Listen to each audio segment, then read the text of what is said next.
नमस्कार, आपण पाहताय न्यूज 18 लोकमत. आपल्या सगळ्यांचं स्वागत. मी मिलिंद भागवत. सुरुवातीलाच एक मोठी आणि महत्त्वाची बातमी, काहीशी दिलासादायक अशा प्रकारची. अनलॉक 1 ला सुरुवात झाली आहे. होय, लॉकडाऊन संपून आता अनलॉक 1 ला सुरुवात होते आहे आणि केंद्र सरकारनं यातल्या काही महत्त्वपूर्ण अशा नियम आणि अटींची घोषणा केली आहे. जी माहिती आत्तापर्यंत हाती उपलब्ध होती त्या माहितीनुसार कंटेनमेंट झोनमध्ये 30 जूनपर्यंत लॉकडाऊन कायम राहील. पुन्हा एकदा ऐका, ज्या ठिकाणी कंटेनमेंट झोन आहेत, प्रतिबंधित क्षेत्र आहेत, तिथलं लॉकडाऊन 30 जूनपर्यंत कायम राहील. पण कंटेनमेंट झोन वगळता 8 जूनपासून इतरत्र शॉपिंग मॉल सुरू होऊ शकतात. रात्री 9 ते सकाळी 5 मात्र सर्वत्र संचारबंदी असणार आहे. मेट्रो आणि रेल्वेबद्दलचा निर्णय हे ते राज्य सरकार घेईल. म्हणजे महाराष्ट्रात सुद्धा मेट्रो आणि उपनगरीय सेवा सुरू करायची नाही याचा निर्णय घेण्याचा अधिकार राज्य सरकारला असेल. धार्मिक स्थळं, हॉटेल्स हे 8 जून नंतर सुरू होऊ शकतं. तसेच कंटेनमेंट झोनमध्ये 1 महिन्यानं लॉकडाऊन वाढवण्यात आलेला आहे. शाळा या जूनमध्ये नाही तर यावर्षी जुलैमध्ये सुरू होतील आणि दुसऱ्या राज्यात जाण्यासाठी आता पासची गरज असणार नाही. हे देखील या अनलॉक 1 मध्ये जाहीर करण्यात आलंय.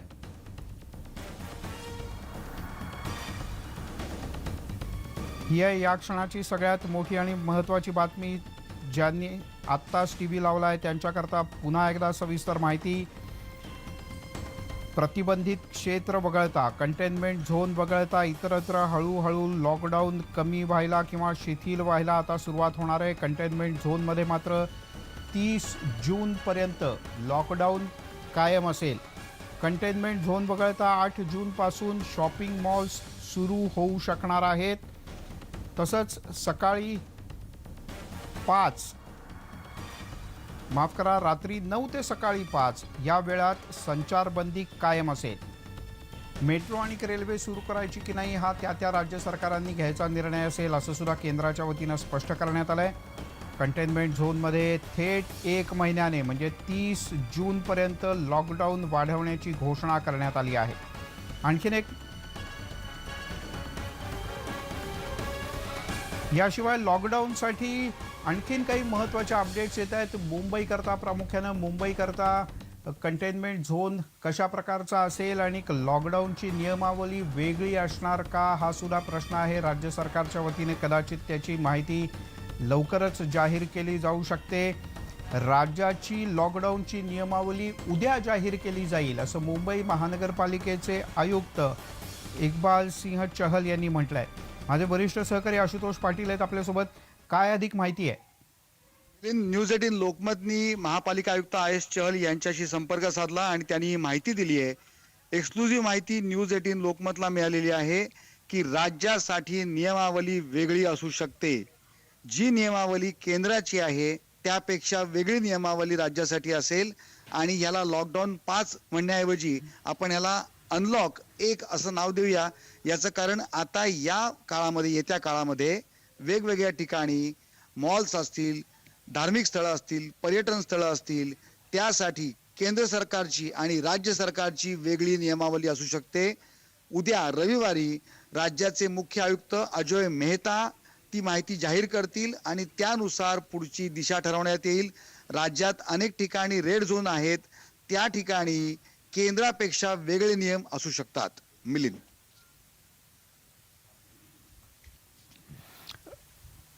सर, तुर्तास धन्यवाद या सगळ्या सविस्तर माहितीबद्दल. त्यामुळे वेगळी नियमावली ही निश्चितपणे असू शकते आणि त्या वेगळ्या नियमावलीची घोषणा ही लवकरच केली जाईल. दरम्यान आणखीन एक महत्त्वाची आणि मोठी माहिती हाती येते. विद्यार्थी आणि पालकांच्या दृष्टीने महत्त्वाची माहिती. शैक्षणिक वर्षाच्या संदर्भातला काय निर्णय होणार, तर मुख्यमंत्री आणि शालेय शिक्षण मंत्र्यांची उद्या बैठक होणार आहे आणि या बैठकीमध्ये काही महत्त्वपूर्ण निर्णय अपेक्षित आहेत. आज दुपारपर्यंत जो आढावा घेण्यात आला होता त्यानुसार जुलैमध्ये शाळा सुरू होऊ शकतात अशा प्रकारची शक्यता वर्षा गायकवाड शिक्षण मंत्री यांनी व्यक्त केली होती. पण केंद्र सरकारनं जाहीर केलेल्या नव्या लॉकडाऊन गाईडलाईननुसार राज्य सरकारनं शाळा सुरू करण्यासंदर्भात निर्णय घ्यावा असं सुद्धा सूचित करण्यात आलं आहे. त्यामुळे राज्यातील शिक्षण विभाग त्याचे प्रमुख अधिकारी आणि मुख्यमंत्री यांच्यात बैठक होऊन अंतिम निर्णय होईल. विवेक कुलकर्णी आपले प्रतिनिधी आपल्यासोबत आहेत. विवेक, मिलिंद, खरं तर आता याला अनलॉक 1 म्हणायला पाहिजे. हळूहळू सगळं जनजीवन हे सुरळीत करण्याकडे राज्य सरकार आणि केंद्र सरकारचा प्रयत्न आहे. केंद्र सरकारने याच्या संदर्भातल्या गाईडलाईन्स देखील इश्यू केलेल्या आहेत. पण अजित पवार यांनी देखील काल म्हटलेलं होतं की साधारणतः जुलै महिन्यामध्ये राज्यातल्या शाळा सुरू होतील. यातला अंतिम निर्णय अजून व्हायचा आहे. चर्चा सुरू आहे आणि त्या संदर्भातच राज्याचे मुख्यमंत्री उद्धव ठाकरे आणि राज्याच्या शालेय शिक्षण मंत्री वर्षा गायकवाड यांची या संदर्भातली चर्चा होईल आणि त्यातून काही निर्णय होईल अशी अपेक्षा आहे. केंद्र सरकारने जरी आता गाईडलाईन्स आपल्या जारी केलेल्या असल्या तरी राज्य सरकार केंद्र सरकारने जे मार्गदर्शक तत्व दिलेले आहे त्याला लक्षात घेऊन आपली गाईडलाईन्स स्वतः तयार करेल आणि त्या संदर्भातली उद्या ही घोषणा होण्याची शक्यता आहे. विद्यार्थ्यांच्या दृष्टीने हा काळ अतिशय महत्त्वाचा असतो, पालकांच्या दृष्टीने हा काळ अतिशय महत्त्वाचा असतो. त्यामुळे सगळ्यांचंच या उद्याच्या बैठकीकडे, उद्याच्या चर्चेकडे लक्ष लागलेलं आहे की नेमक्या शाळा कधी सुरू होणार आणि त्यातला लवकरात लवकर संभ्रम दूर व्हावा अशीच विद्यार्थी आणि पालकांची इच्छा आहे. मिलिंद, निश्चित त्यामुळे या संदर्भातला काही निर्णय हा उद्याला होऊ शकतो. मुख्यमंत्र्यांच्या सोबत काय बैठकीत निर्णय होतो याकडे सगळ्यांचं लक्ष लागलं आहे. दरम्यान खरं तर हे जे दिवस असतात, मेचा शेवटचा आठवडा आणि जूनचा पहिला आठवडा किंवा मेचे शेवटचे 2 आठवडे, हे खरं तर लगबग असते विद्यार्थ्यांची आणि पालकांची. शालेय साहित्याची खरेदी, पुस्तकांची खरेदी. मात्र आता कोरोनाच्या या सगळ्या दिवसांमध्ये अद्यापही अनेक ठिकाणी दुकानं उघडी नाही आहेत. शालेय साहित्याची तर नाहीच नाही आणि अशा स्थितीत या सगळ्या दुकानांमध्ये शुकशुकाट आहे. काही दुकानं तर पूर्णपणे बंद आहेत. आणि याच संदर्भात उदय जाधव आपले प्रतिनिधी आपल्यासोबत आहेत. उदय, आज एक बैठक झाली, उद्याला एक बैठक होणार आहे. शाळेचं नेमकं वेळापत्रक, कधी शाळा उघडणार, ती घंटा कधी वाजणार शाळेतली, हे अजून माहीत नाही. पण पुस्तकांचं वितरण काही प्रमाणात सुरू झाल्याचं कळतंय. काय सांगशील? मिलिंदजी, मी आता दादर पश्चिम भागामध्ये आहे. दादर पश्चिममध्येच आपल्याला आपण बघतोय की मेचा शेवटचा आठवडा असेल तेव्हापासूनच शालेय पुस्तक खरेदी असेल, साहित्य असेल, याच्या खरेदीसाठी अक्षरशः झुंबड उडते. मात्र इथे आता पूर्णपणे सुनसान आहे, कारण लॉकडाऊन सुरू आहे, कोरोनाचा प्रादुर्भाव आहे. त्यातच आता लॉकडाऊन 5 जो आहे तो घोषित केलेला आहे. त्यामध्ये काही प्रमाणात शिथिलता दिलेली आहे. मात्र कंटेनमेंट झोनमध्ये जशा आहे तशा प्रमाणातच लॉकडाऊन जो आहे तो कंटिन्यू असणार आहे. मात्र सध्या जी आहे की शाळा आपल्या महाराष्ट्रामध्ये 15 जूनपासून सुरू होतात. तत्पूर्वी सर्व शालेय साहित्य खरेदी करण्यासाठी झुंबड उडालेली असते पालकांची. मात्र ही झुंबड असेल किंवा खरेदीसाठी जी काय गरज आहे ती मात्र सध्या दिसत नाही. आपण या दादर भागातलाच परिसर संपूर्ण बघू शकतो. हा दादर पश्चिमेचा रेल्वे स्टेशनच्या परिसराचा जवळचा भाग आहे. इथे आपण बघत असाल की प्रसिद्ध आयडियल दुकान असेल किंवा गणेश बुक डेपो असतील, असे सर्व जे स्टेशनरीसाठी प्रसिद्ध असलेले मुंबईतले दुकानं आहेत, या दुकानामध्ये मोठ्या प्रमाणात शालेय वस्तू किंवा इतर साहित्य असतील, गणवेश असतील, दप्तर पुस्तकं असतील नवीन, ते सर्व घेण्यासाठी पालकांची, विद्यार्थ्यांची झुंबड उडालेली असते यावेळेला. मात्र इथे गर्दी दिसत नाही आहे. खास करून जे होलसेलचे मोठी दुकानदार आहेत, ते मोठे दुकानदार जे आहेत ते इथून सर्व होलसेलचा माल घेत असतात आणि आपापल्या भागांमध्ये आपापल्या दुकानामध्ये ठेवत असतात. तिथे शालेय विद्यार्थी असेल किंवा त्यांचे पालक असतील ते माल ते खरेदी करत असतात. एक होलसेल मार्केट जे आहे ते दादरमध्ये मोठ्या प्रमाणात असतं आणि तिथे ही गर्दी जी आहे नेहमी उसळलेली आपल्याला बघायला मिळते. मात्र यावर्षी कोरोनाचा प्रादुर्भाव खूप मोठ्या प्रमाणात आहे. लॉकडाऊन सुरू आहे, त्यामुळे इथे अक्षरशः सुनसान झालेला आहे. आता लॉकडाऊन 5 जो आहे तो घोषित केलेला आहे. त्यामध्ये काही प्रमाणात शिथिलता दिलेली आहे कंटेनमेंट झोन सोडून. त्यामुळे 8 जून नंतर काय परिस्थिती बदलते का हे पाहावं लागणार आहे. 15 जूनपासून शाळा सुरू होतात का वेळेवरती हे पाहावं लागणार आहे. जर का ई लर्निंग सुरू झालं तर त्यासाठी देखील विद्यार्थ्यांना पुस्तकांची आवश्यकता असणार आहे. मग त्यांना पुस्तकं मिळणार तरी कशी? त्यामुळे या पुस्तक विक्रेत्या दुकानांना काही सुविधा मिळणार आहेत का किंवा त्यांच्यासाठी काही शिथिलता देण्यात येणार आहे का? त्यामुळे उद्या आपण असं म्हणू शकतो की आजपर्यंत काही निर्णय झालेला नाही. मात्र उद्याला मुख्यमंत्र्यांच्या सोबत जी बैठक होणार आहे त्यामध्ये कदाचित काही निर्णय होऊ शकतो. कारण शाळा सुरू करण्याच्या संदर्भातली काही जबाबदारी किंवा निर्णय घेण्याचे अधिकार हे राज्य सरकारांना दिलेले आहेत केंद्र सरकारच्या नव्या अनलॉक 1 या पॉलिसीनुसार. उदय, तुर्तास धन्यवाद या सगळ्या सविस्तर माहितीबद्दल. दरम्यान राज्याचे उच्च आणि तंत्रशिक्षण मंत्री उदय सामंत यांनी न्यूज 18 लोकमतला एक्सक्लुझिव्ह माहिती दिली आहे.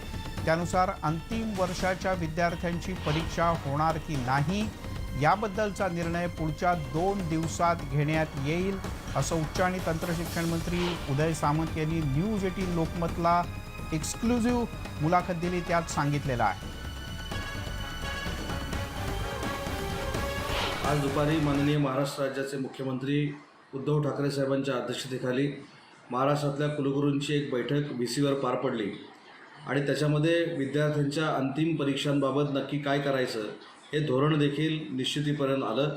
परंतु हे धोरण निश्चित करत असताना कुठेही कायद्यानं आपण कमी पडू नये म्हणून लिगली ओपिनियन घेऊन पुढं जायचं निश्चित करण्यात आलेलं आहे.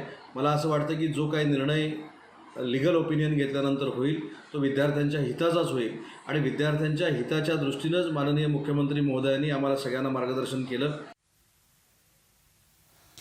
आणि हा एक महत्त्वाचा निर्णय पाहूयात. 2 दिवसात नेमका काय निर्णय होतो, तो विद्यार्थ्यांना दिलासा मिळतो म्हणजे परीक्षेतून सूट मिळते का परीक्षा द्यावी लागते हे पुढच्या 2 दिवसात आपल्याला कळेल.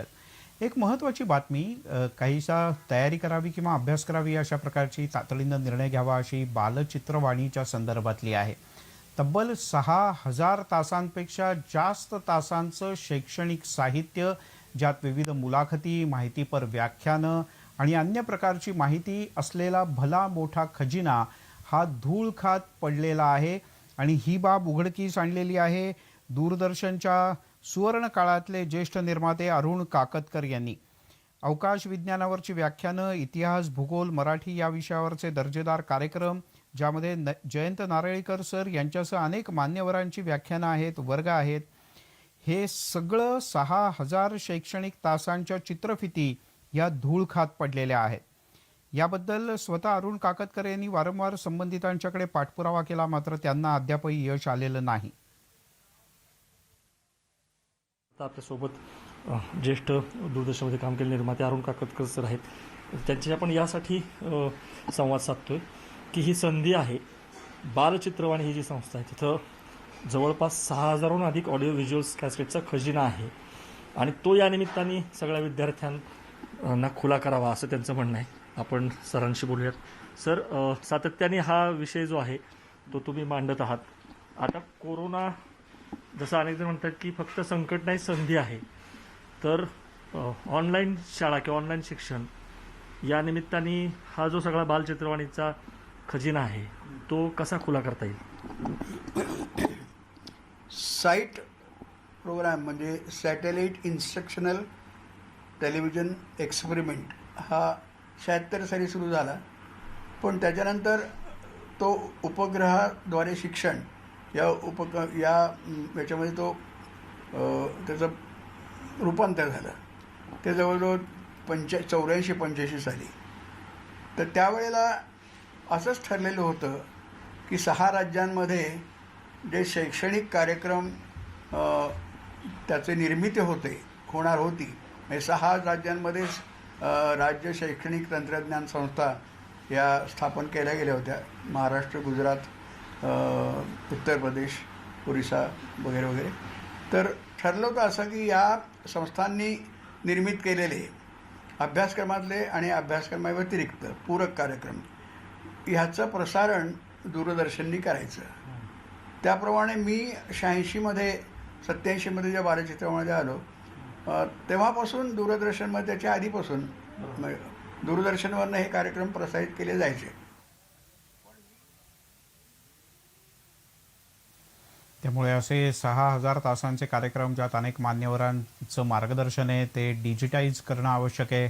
आजच्या काळात, या लॉकडाऊनच्या काळात सुद्धा, आता जरी अनलॉक 1 सुरू होण्याची चर्चा जोरात असली किंवा सुरू होत असलं तरीसुद्धा याचं डिजिटायझेशन तातडीनं होण्याची गरज आहे. त्यासोबतच बुलेटिनमध्ये एक छोटासा ब्रेक घेऊयात. सर्व प्रकारच्या ताज्या अपडेट्ससाठी news18lokmat.com या आमच्या वेबसाईटला लॉग ऑन करा. फेसबुक आणि ट्विटरवर आम्हाला फॉलो करा.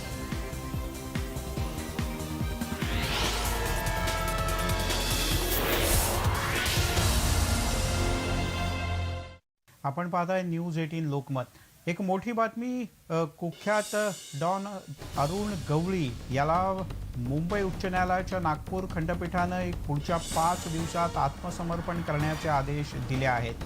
पॅरोलवर अरुण गवळी सध्या बाहेर होते आणि आपल्या मुलीच्या लग्नाच्या निमित्तानं त्यांनी ही सुट्टी घेतली होती. लॉकडाऊन संपेपर्यंत आणखीन एक पॅरोल मंजूर होईल अशी आशा होती अरुण गवळी यांना, पण नागपूर खंडपीठानं तातडीनं हे आदेश दिले. 2 न्यायमूर्तींचं खंडपीठ यासाठी बसलं होतं सुनावणीला आणि सुनावणी झाल्यानंतर न्यायमूर्ती सुनील सुक्रे आणि अनिल किलोर यांच्या खंडपीठानं अरुण गवळी यांना ताबडतोब आत्मसमर्पण करण्याचे आदेश दिले आणि 24 तासांच्या आत त्यांना या संदर्भात लेखी देण्याचेही आदेश देण्यात आलेत आणि 5 दिवसांच्या आत आता अरुण गवळी हे नागपूरच्या कारागृहात हजर होतील अशी माहिती त्यांच्या वकिलांनी दिली आहे.